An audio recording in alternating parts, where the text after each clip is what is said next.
Hello friends, तो देखिए आज से हम लोग अपना क्लास शुरू करने वाले हैं, है ना। जो लॉकडाउन की वजह से क्लास हमारा बंद हो गया था, उसके लिए आज से हम लोग अब ऑनलाइन वीडियो बना के डालेंगे और आप उस वीडियो को देखें। वीडियो देखने के बाद से फिर हम लोग उस चीज़ का डिस्कशन, अगर आपको कोई डाउट रह जाता है या किसी तरह का भी प्रॉब्लम है तो मेरा व्हाट्सएप नंबर आपके पास है, आप वहाँ पे मैसेज पोस्ट कीजिए या मैसेज वहाँ पे छोड़ दीजिए। हो सकता है तो अगले क्लास में जब वीडियो बनाया जाए तो उसके शुरुआत में कुछ डाउट सेशन के लिए 10 मिनट रख दिया जाएगा कि अगला क्लास होने से पहले 10 मिनट उस सारे क्वेश्चन को देख लिया जाएगा जो आपका डाउट है, या आप छोटा मोटा डाउट है तो वो व्हाट्सएप के ऊपर आप उसको क्लियर कर सकते हैं, है ना। तो हम लोगों ने जो ऑफलाइन में पटना में जो क्लास हुआ था उसमें हम लोगों ने जो चीज़ पढ़ लिया था उसमें हमने मोशन के बारे में बात किया था, काइनेमेटिक्स के बारे में बात किया था, और उसको पढ़ने के बाद एक्सेलरेशन या ग्राफ जो पढ़ना था हमें, है ना, या ग्राफ का कन्वर्जन पढ़ना था कि कोई एक्सटी ग्राफ है तो वीटी ग्राफ में कैसे कन्वर्ट करना है, या वीटी ग्राफ है तो उसको एक्सटी में कैसे कन्वर्ट करना है, एटी ग्राफ दिया हुआ हो तो उससे हमको क्या मीनिंग पता चलता है, स्लोप का क्या मीनिंग होता है। ये सब चीज़ें हम पहले बात कर चुके हैं। यहाँ पे अब हम लोग जो टॉपिक शुरू करने वाले हैं उस टॉपिक का नाम है रिलेटिव मोशन, ठीक है। जो हम यहाँ पे टॉपिक शुरू करने वाले हैं उस टॉपिक का नाम है रिलेटिव मोशन, ठीक है। देखिए, अगर हमें रिलेटिव मोशन को पढ़ना है तो उससे पहले एक चीज़ को हमको ठीक से समझना चाहिए और उस चीज़ का नाम है फ्रेम ऑफ रेफरेंस, ठीक है ना। अगर आपको रिलेटिव मोशन को ठीक से समझना है कि आखिर में रिलेटिव मोशन होता क्या है तो आपको पहले ये समझना पड़ेगा कि फ्रेम ऑफ रेफरेंस किसको कहते हैं। तो देखिए, हम सबसे पहले आपको ये बताने वाले हैं इसमें कि फ्रेम ऑफ रेफरेंस किस चीज़ को कहा जाता है, फ्रेम ऑफ रेफरेंस क्या चीज़ होता है, ठीक है। देखो, जनरली फ्रेम ऑफ रेफरेंस के बारे में पहले भी बात हुआ है, दोबारा मैं आपको बता रहा हूं कि फ्रेम ऑफ रेफरेंस अपने पास दो तरह का फ्रेम ऑफ रेफरेंस होता है। एक जो होता है उसको इनर्शियल फ्रेम कहते हैं और दूसरा जो होता है उसको नॉन इनर्शियल फ्रेम कहा जाता है। एक फ्रेम जो होता है उसको इनर्शियल और दूसरे फ्रेम को हम नॉन इनर्शियल फ्रेम कहेंगे, ठीक है। अब इसको जानने से पहले आपके दिमाग में ये बात आ रहा होगा कि सर फ्रेम किसको कहते हैं। तो सिंपल सी बात है, फ्रेम किसको कहते हैं सर। तो आंसर है कि किसी भी चीज़ को अगर मैं देख रहा हूं तो मैं एक फ्रेम हूं। किसी चीज़ को आप देख रहे हो, उसके मोशन के बारे में जानना चाहते हो, उसके पोजीशन के बारे में जानना चाहते हो, उसके डिस्टेंस को जानना चाहते हो, तो आप एक फ्रेम हो। कोई और ऑब्जेक्ट, हम कोई और आदमी है या कोई और पर्सन है जो हम लोगों को देख रहा है और हम लोगों के मोशन को वो स्टडी कर रहा है, तो वो हमारे लिए वो एक तरह का रेफरेंस फ्रेम हो गया, या वो रेफरेंस पॉइंट है, या वो फ्रेम ऑफ रेफरेंस है। मैं देख रहा हूँ, मैं फ्रेम ऑफ रेफरेंस है, मैं फ्रेम ऑफ रेफरेंस हूँ, आप देख रहे हो, आप फ्रेम ऑफ रेफरेंस हो। तो कोई भी ऑब्जेक्ट को कोई पर्सन जब देखता है, ऑब्जर्वर जो देखता है, तो ऑब्जर्वर ही क्या कहलाता है, फ्रेम ऑफ रेफरेंस कहलाता है। नहीं समझ में आया, दोबारा मैं आपको बताता हूँ। जैसे मैं अगर कोई चीज़ को किसी जगह पे खड़े होकर, रोड के साइड में मैं खड़ा हूँ और किसी चीज़ को जाते हुए देख रहा हूँ, तो मैं क्या हूँ, मैं एक फ्रेम ऑफ रेफरेंस हूँ। अब ये फ्रेम दो तरह का हो सकता है, ये इनर्शियल हो सकता है, नॉन इनर्शियल हो सकता है। लेकिन पहले हमारे दिमाग में ये बात आ जाना चाहिए कि सर फ्रेम किसको कहते हैं। तो जो भी ऑब्जर्वर किसी ऑब्जेक्ट को के मोशन को देखता है तो ऑब्जर्वर ही क्या कहलाता है, फ्रेम ऑफ रेफरेंस कहलाता है, ठीक है। अब दुनिया में दो तरह के फ्रेम ऑफ रेफरेंस हो सकते हैं। जैसे मान लो कि मैं खड़ा होके रोड के साइड में खड़ा हूं और मैं किसी कार को जाते हुए देखता हूं, ठीक है। तो मैं कैसे हूं, मैं किस तरह का फ्रेम हूं, तो मैं रुका हुआ फ्रेम हूं। मैं खुद चल रहा हूं, नहीं चल रहा हूं, तो मैं रेस्ट में हूं, एक ऐसा फ्रेम जो कि रेस्ट में है। या अगर मान लो मैं किसी कार पे बैठा हुआ हूँ और कार 5 किलोमीटर पर आवर की स्पीड से जा रही है और मैं किसी और ऑब्जेक्ट को देख रहा हूँ, तो मैं किस तरह का फ्रेम हूँ, मैं एक ऐसा फ्रेम हूँ जो कि किसी कांस्टेंट वेलोसिटी से चल रहा है। क्या मेरी वेलोसिटी बदल रही है? नहीं, मैं 5 किलोमीटर पर आवर की स्पीड से चल रहा हूँ और वेलोसिटी मेरी नहीं बदल रही है, तो मैं एक ऐसा फ्रेम हूँ जिसकी वेलोसिटी कांस्टेंट है। या मैं रुक के देख रहा हूँ तो मैं भी एक ऐसा फ्रेम हूँ जो कि रेस्ट में है। तो फ्रेम या तो वेलोसिटी उसका कांस्टेंट हो या रेस्ट में हो, वैसे फ्रेम को हम लोग इनर्शियल फ्रेम कहते हैं। वैसे फ्रेम को हम क्या बोलते हैं? इनर्शियल फ्रेम कहते हैं।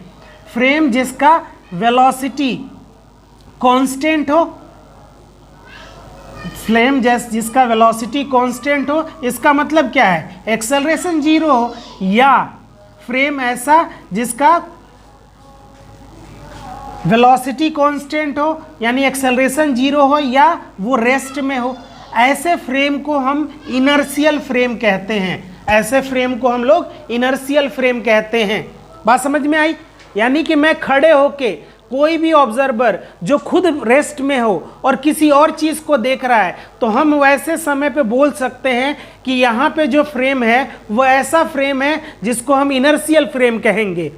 या कोई ऑब्जेक्ट किसी ऐसे बॉडी पे खड़ा होकर किसी और बॉडी को देख रहा है जो बॉडी एक कांस्टेंट वेलोसिटी से चल रहा है, मतलब उसकी वेलोसिटी नहीं बदल रही है। मान लो 15 मीटर पर सेकंड से चल रहा है तो 15 मीटर पर सेकंड से हमेशा चल रहा है, तो वैसे फ्रेम को हम इनर्शियल फ्रेम कहेंगे। नॉन इनर्शियल फ्रेम किसको कहेंगे? तो हमारा आंसर है कि नॉन इनर्शियल फ्रेम सर वो फ्रेम होता है जिसकी वेलोसिटी कांस्टेंट नहीं होती, जिसकी वेलोसिटी कांस्टेंट नहीं होती, मतलब जिसका एक्सेलरेशन जीरो नहीं है, जिसका एक्सेलरेशन जीरो नहीं है। और वो रेस्ट में तो हो ही नहीं सकता है, जब वेलोसिटी कांस्टेंट नहीं है और एक्सेलरेशन जीरो में नहीं है तो वो फ्रेम कभी भी आपका रेस्ट में हो ही नहीं सकता है। रेस्ट में हो, कांस्टेंट वेलोसिटी हो, इनर्शियल फ्रेम। रेस्ट में नहीं हो, वेलोसिटी बदल रहा हो, एक्सेलरेशन जीरो नहीं हो, नॉन इनर्शियल फ्रेम। बात समझ में आ गई? देखने वाला ही फ्रेम है। अब देखने वाला कैसा हो सकता है? या तो ऐसा हो सकता है या तो ऐसा हो सकता है। अगर वो ऐसा है तो वो इनर्शियल फ्रेम है, अगर वो ऐसा है तो नॉन इनर्शियल फ्रेम है। इस बात को दिमाग में बैठा लीजिए, ठीक है? अगर आपको कुछ पॉइंट लिखना है तो आप ऐसे लिख सकते हैं कि फ्रेम ऑफ रेफरेंस हम किसको कह रहे हैं? वैसे ऑब्जेक्ट को या ऐसे पॉइंट को कह रहे हैं जो किसी चीज़ को ऑब्जर्व कर रहा है, वो है हमारा फ्रेम। अब ये फ्रेम ऑफ रेफरेंस दो तरह का हो सकता है, एक इनर्शियल और दूसरा नॉन इनर्शियल। इनर्शियल कौन सा फ्रेम है? तो मान लो कोई ऑब्जेक्ट किसी और ऑब्जेक्ट को देख रहा है या कोई पर्सन किसी और ऑब्जेक्ट को देख रहा है, और जो देख रहा है वो या तो रेस्ट में हो या कांस्टेंट वेलोसिटी से मूव करे, तो ऐसे में जिस फ्रेम के बारे में हम बात कर रहे हैं वो इनर्शियल फ्रेम है। और दूसरा केस कौन सा? एक ऐसा पर्सन जो किसी और ऑब्जेक्ट को देख रहा है लेकिन मूव कैसे कर रहा है? एक्सेलरेशन के साथ, उसकी वेलोसिटी बदल रही है, तो ऐसे में उस फ्रेम को हम नॉन इनर्शियल फ्रेम कहेंगे। इसके बारे में ज़्यादा डिटेल में समझ में आता है जब हम न्यूटन लॉज ऑफ मोशन पढ़ते हैं, और वहाँ पे हम लोग ये जानते हैं कि Newton laws of motion valid होता है सिर्फ इनर्शियल फ्रेम ऑफ रेफरेंस में। न्यूटन लॉज ऑफ मोशन सिर्फ कहाँ पे वैलिड होता है? ऐसे फ्रेम में जो इनर्शियल फ्रेम है। नॉन इनर्शियल फ्रेम में आपका Newton laws of motion directly valid नहीं है, वहाँ पे हमको कुछ मॉडिफिकेशन, उसमें कुछ बदलाव लाने पड़ेंगे, तब जाके आपका न्यूटन लॉज ऑफ मोशन वहाँ पे वैलिड होगा। तो आपको ये बात ठीक से समझ में आया होगा कि इनर्शियल और नॉन इनर्शियल फ्रेम क्या होता है। आपको अगर कुछ पॉइंट अपने मन से लगता है तो बीच में वीडियो को पॉज करें और पॉइंट वो लिखें, फिर हम इसके आगे बढ़ने वाले हैं, ठीक है? आइए चलिए अब मैं इसको मिटाता हूं, आगे की बात करते हैं। अब देखिए सर, अगर मैं आपको बोल रहा हूं कि सर दो कार है, ठीक है ना, थोड़ा सा और इसके बारे में डिटेल में और चलते हैं, ठीक है? जैसे एक कार अपने पास ये वाली है, अच्छा कार के जैसा नहीं लग रहा है, कोई बात नहीं है, आप समझ लीजिए कार है। कई सारे नए नए मॉडल आते हैं, मान के चलो ये फ्यूचर में कभी आएगा ऐसा मॉडल, ठीक है? एक कार ये है जिसका नाम हमने ए रख दिया, एक कार बी है, ये वाली कार, ठीक है?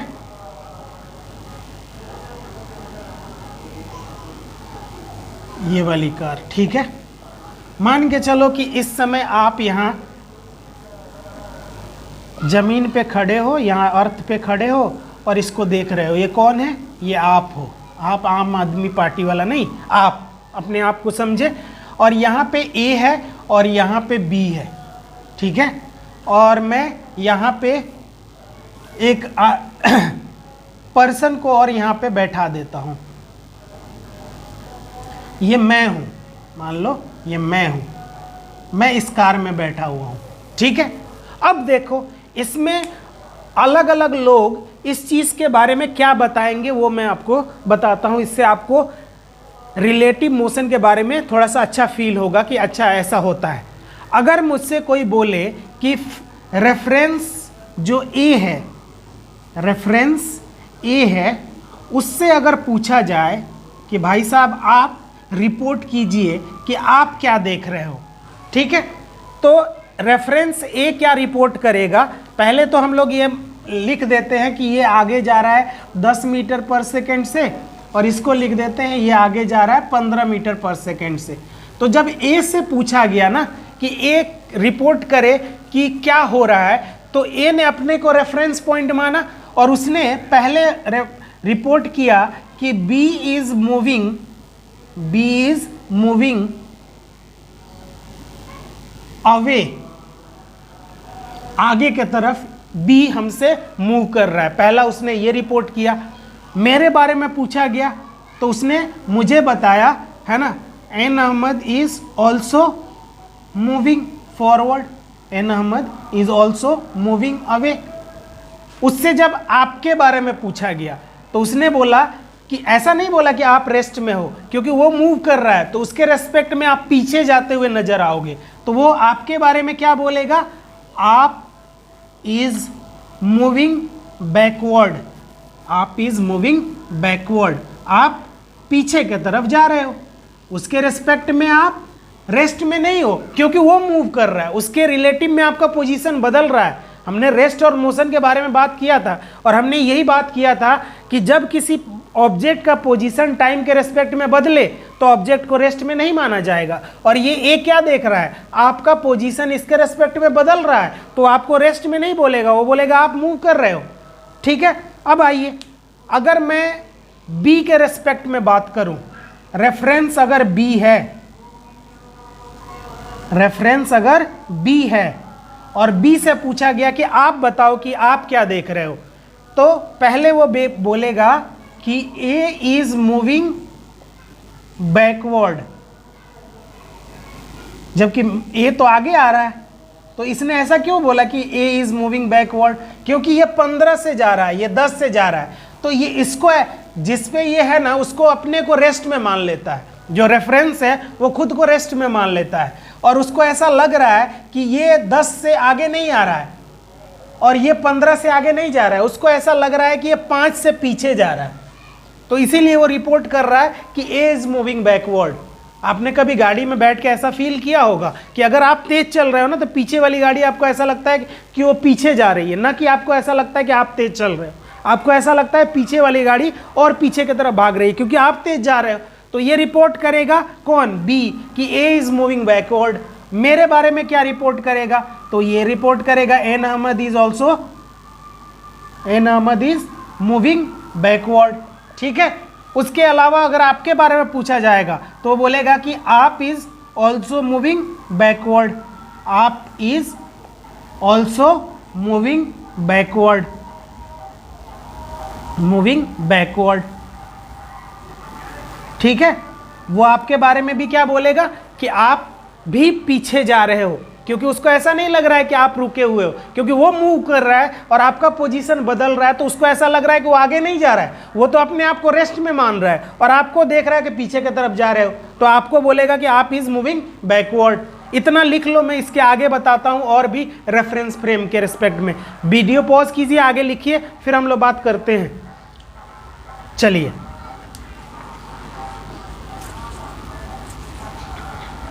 अब देखिए मैंने इसको मिटा दिया, दोबारा मैं बना देता हूं इसको जहां पे आप खड़े थे। अब आप एक फ्रेम और ले सकते हो, ये आप हो, ठीक है। अब मैं फ्रेम किसको लेता हूं, मैं फ्रेम खुद को ले लेता हूं, है ना। रेफरेंस कौन है इस बार, रेफरेंस एन अहमद है, ठीक है। एन अहमद के रेस्पेक्ट में अगर एन अहमद से रिपोर्ट करने के लिए बोला गया तो उन्होंने क्या रिपोर्ट किया उसके बारे में बात करते हैं। तो मैंने ये रिपोर्ट किया कि A is moving backward, A is moving backward, यानी ए पीछे की तरफ जा रहा है, ए इज मूविंग बैकवर्ड। इसके अलावा मैंने क्या रिपोर्ट किया कि बी क्या है, तो मेरे रेस्पेक्ट में बी का पोजीशन बदल रहा है क्या, नहीं, जहां है वहीं पे उसी।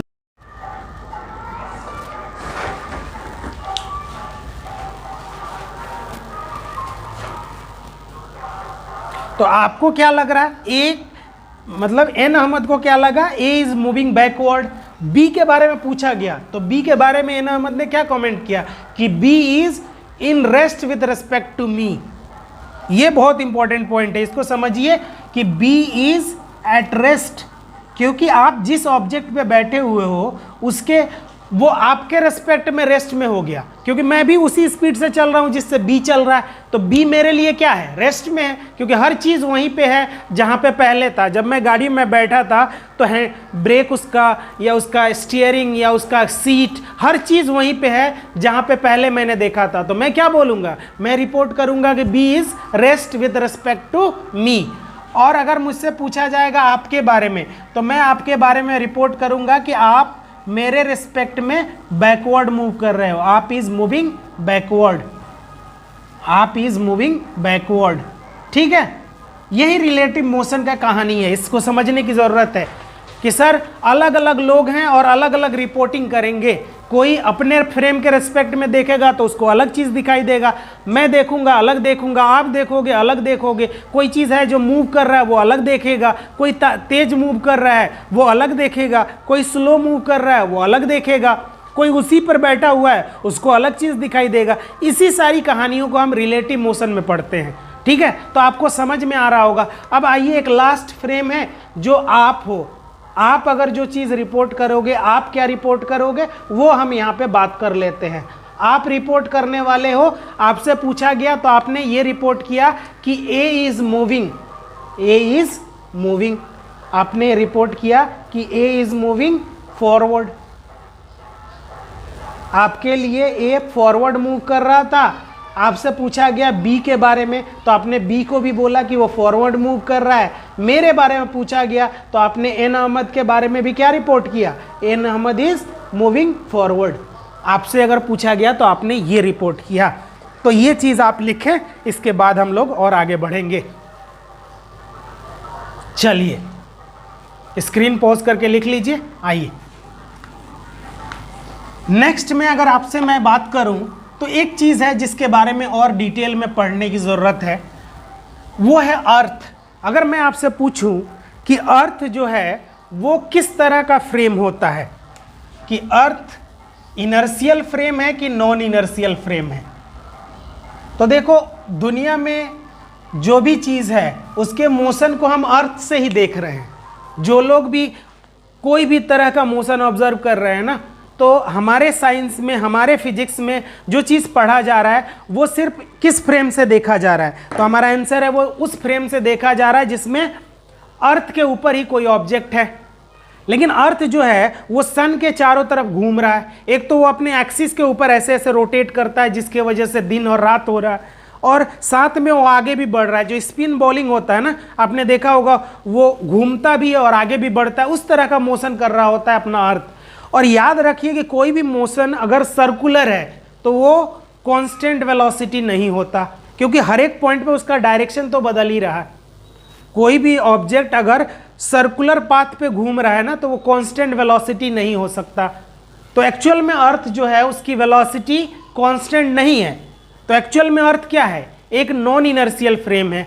लेकिन होता क्या है कि जब हम किसी ऑब्जेक्ट को देखते हैं अर्थ पे, तो हम खुद भी अर्थ पे हैं और किसी चीज़ को जो देख रहे हैं वो भी अर्थ पे है। तो जितने वेलोसिटी से अर्थ मूव कर रहा है, जितना उसको मिल रहा है उतना मुझे भी मिल रहा है, उसको जितना मिल रहा है उतना मुझे भी मिल रहा है। ऐसा थोड़ी होता है कि अर्थ पे मैं बैठा हुआ हूँ यहाँ पे, अर्थ घूमते घूमते यहाँ पे था, अभी मैं यहाँ पे था, घूमा अर्थ, हम चले गए कहीं और पटना में पहुँच गए, ठीक है, अर्थ घूमा हम अमेरिका पहुँच गए। ऐसा तो होता नहीं है, जो लोग जहाँ पे हैं वहीं पे हैं। तो इस वजह से अर्थ को क्या मान लिया जाता है, इनर्शियल, इससे हमें कोई परेशानी नहीं होती है। लेकिन एक्चुअल में अर्थ क्या है, एक नॉन इनर्शियल फ्रेम है, क्योंकि जो भी चीज़ सर्कुलर मोशन करता है वो कभी भी कांस्टेंट वेलोसिटी से मूव नहीं कर सकता। ये हमें सर्कुलर मोशन में समझ में आएगा, क्योंकि जो चीज़ें गोल गोल घूम रही है ना, आप देखो ना, मैं समझाता हूँ, यहाँ पे देखें, अगर कोई चीज़ राउंड सर्कुलर मोशन कर रही है तो यहाँ पे इसकी वेलोसिटी इस डायरेक्शन में है, अगर यहाँ पे चेक किया जाए तो इस डायरेक्शन में है, यहाँ पे चेक किया जाए तो इस डायरेक्शन में है, यहाँ पे चेक किया जाए तो इस डायरेक्शन में है। तो आपको तो मैंने बताया है कि वेलोसिटी का बदलना किस चीज़ को बोलते हैं। वेलोसिटी का बदलना सिर्फ मैग्नीट्यूड का बदलना नहीं होता है, वेलोसिटी का बदलना मैग्नीट्यूड का बदलना भी हो सकता है, सिर्फ डायरेक्शन का बदलना भी हो सकता है, या दोनों का बदलना भी हो सकता है। तो सर्कुलर मोशन पे हर एक पॉइंट पे उसकी वेलोसिटी का डायरेक्शन बदल रहा है, तो वेलोसिटी तो कांस्टेंट नहीं है, इसलिए सर्कुलर मोशन कभी कांस्टेंट वेलोसिटी वाला नहीं होता। और अपना अर्थ जो है वो एक सर्कुलर मोशन तो कर ही रहा सन के अराउंड, तो हम क्या बोलेंगे, earth is non inertial frame actually. But हम यहाँ पे कंसीडर क्या कर लेते हैं, actually earth is non inertial frame, actually earth is non inertial frame, inertial frame, actually earth is non inertial frame, but we consider it as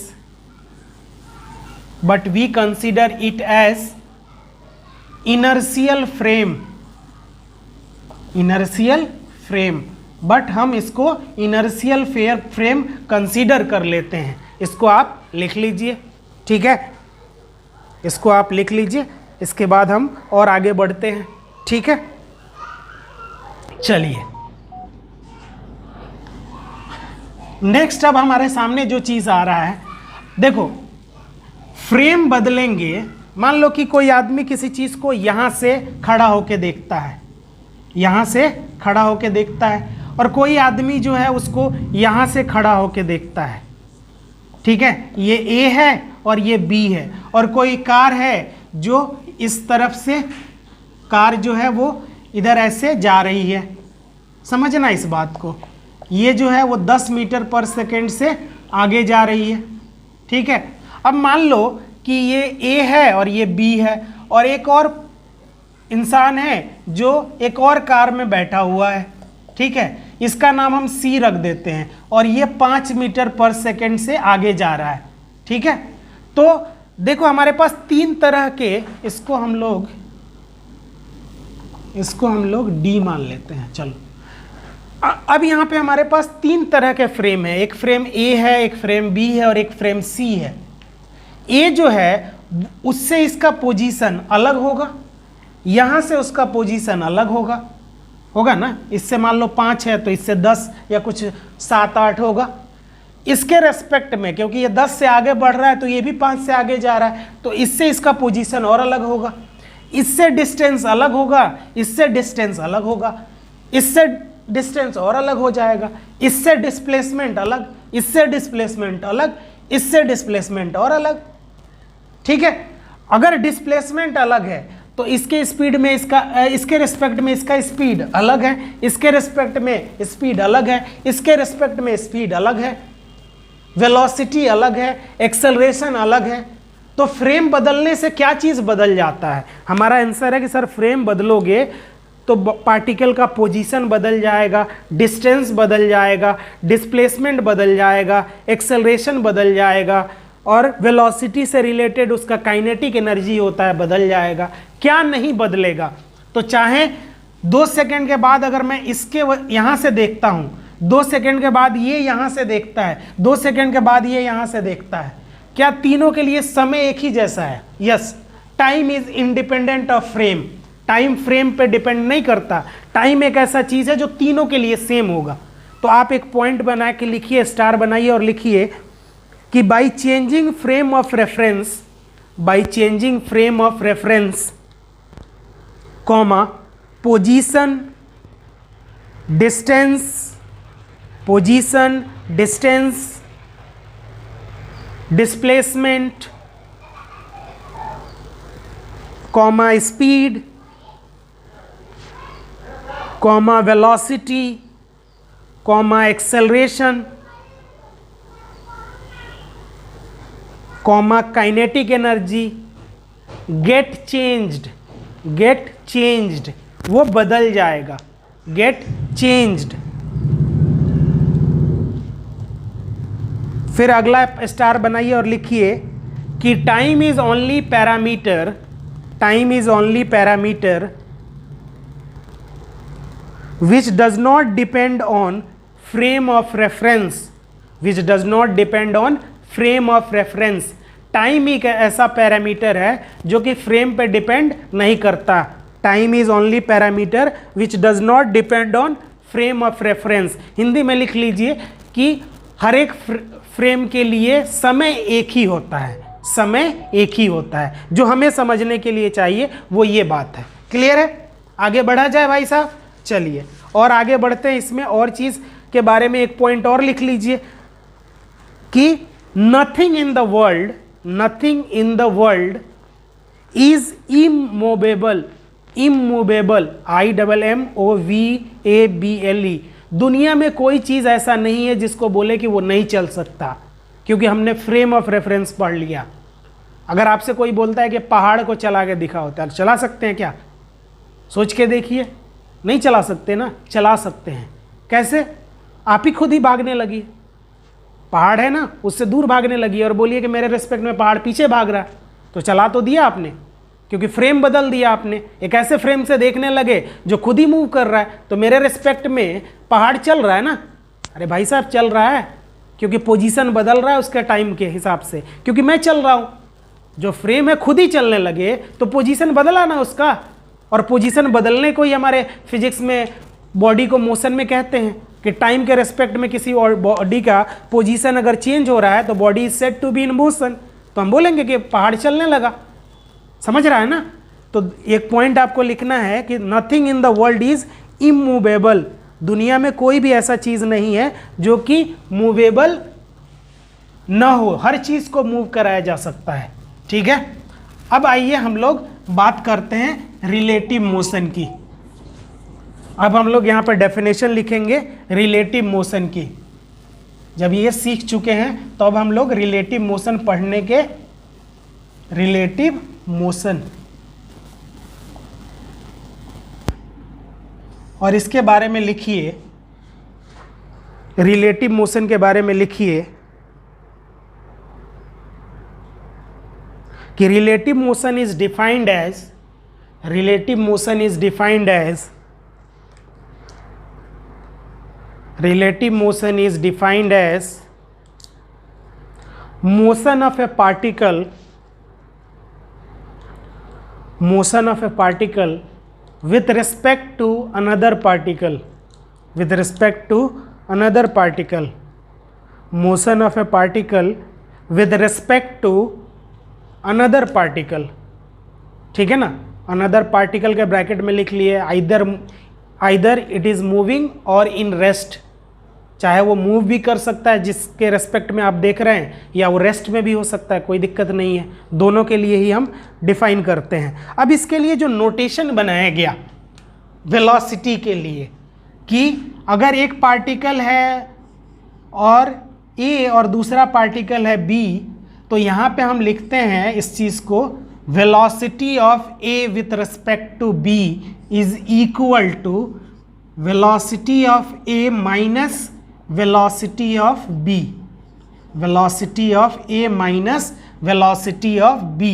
इसको पढ़ा जाता है वेलोसिटी ऑफ ए, इसको पढ़ा जाएगा velocity of A with respect to B, velocity of A with respect to B, या बोलेंगे velocity of A as seen from B, as seen from B, as seen from B, है ना?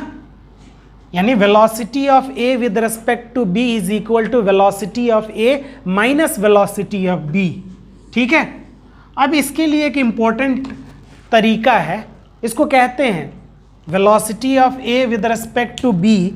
इसके लिए क्या करते हैं हम लोग कि जब आप velocity of A with respect to B देखें ना, तो क्या कीजिए इसमें कि खुद ही दूसरे वाले पे बैठ जाइए और पहले वाले को देखिए। रिलेटिव वेलोसिटी को ऑब्जर्व करने का तरीका है कि जो दूसरा लिखा है उस पर खुद को बैठा दीजिए, खुद उस पर बैठ जाइए और जो पहले लिखा है उसको देखिए, उसी को relative velocity of A with respect to B कहते हैं। तो इसको वहाँ पे नीचे लिख सकते हैं आप कि velocity of A B is equal to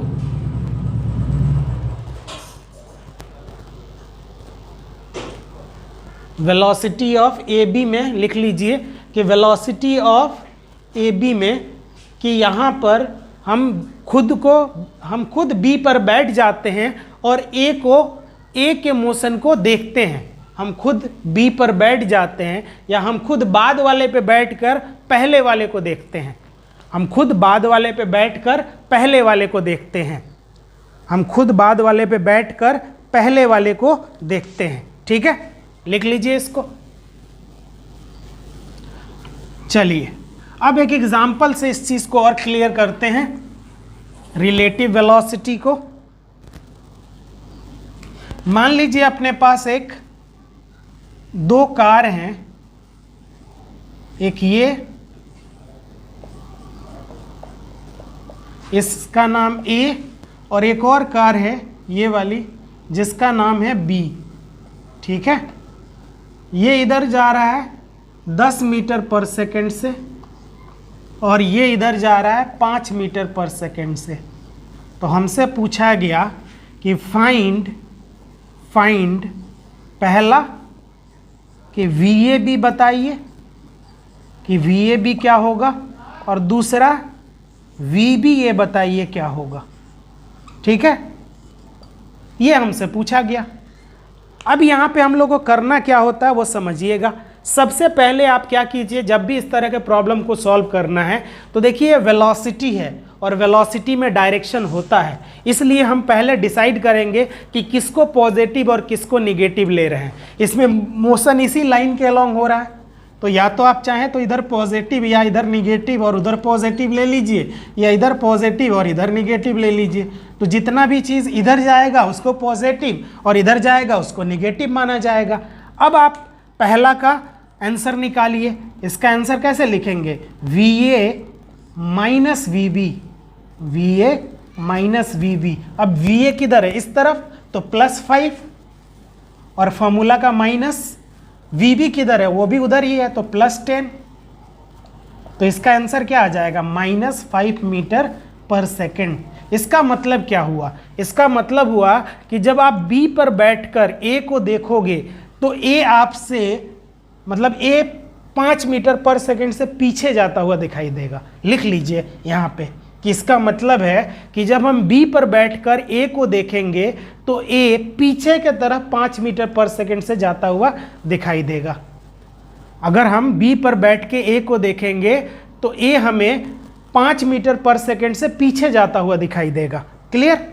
अब ये निकालिए, इसको निकालेंगे तो क्या लिखेंगे, VB minus VA, VB minus VA। VB का वैल्यू 10 माइनस उसका +5, तो यहाँ से क्या आ जाएगा, +5 मीटर पर सेकेंड। इसमें आप बैठे किस पे हैं, A पर, तो A पर बैठकर अगर B को देखेंगे तो B हमसे 5 मीटर आगे जाता हुआ दिखाई देगा, 5 मीटर पर सेकेंड के स्पीड से आगे जाता हुआ दिखलाई देगा। ये आप इसके नीचे लिख लीजिए। ठीक है।